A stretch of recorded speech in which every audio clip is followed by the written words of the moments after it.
So ayan mga katropa, update ko lang guys dun sa nabili namin sa parcel sa TikTok. So yun.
Yan, what's up mga katropa? Yan, nandito na nga kami sa JNT Express drop-off point. Ayan, so kung saan na isusuli na namin yung front fender. So ang order namin ay yung headlight cover sa front. So ang na-deliver sa amin yung front fender. So ayan, nandito kami sa JNT para isoli yung front fender na namali ng seller. So tara, tingnan natin mga katropa. So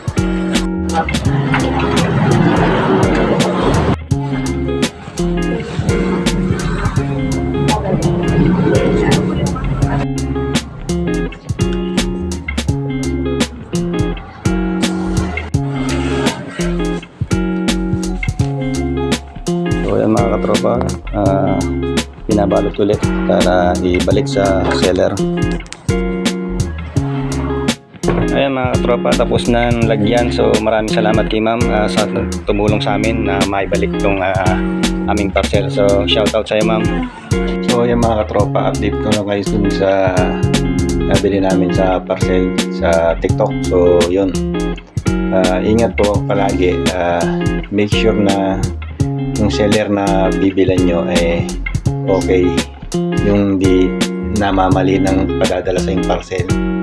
So yan, paalala ko lang sa mga seller din na make sure naman na tama yung ibibigay nyo sa mga bumibili sa inyo.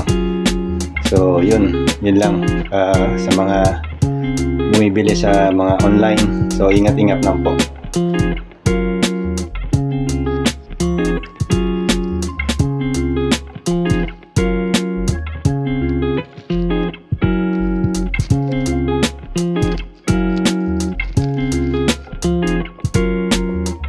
So hanggang dito na lang po ang aking vlog mga katropa. Ingat po palagi hanggang sa muli natin pagkikita. Paalam!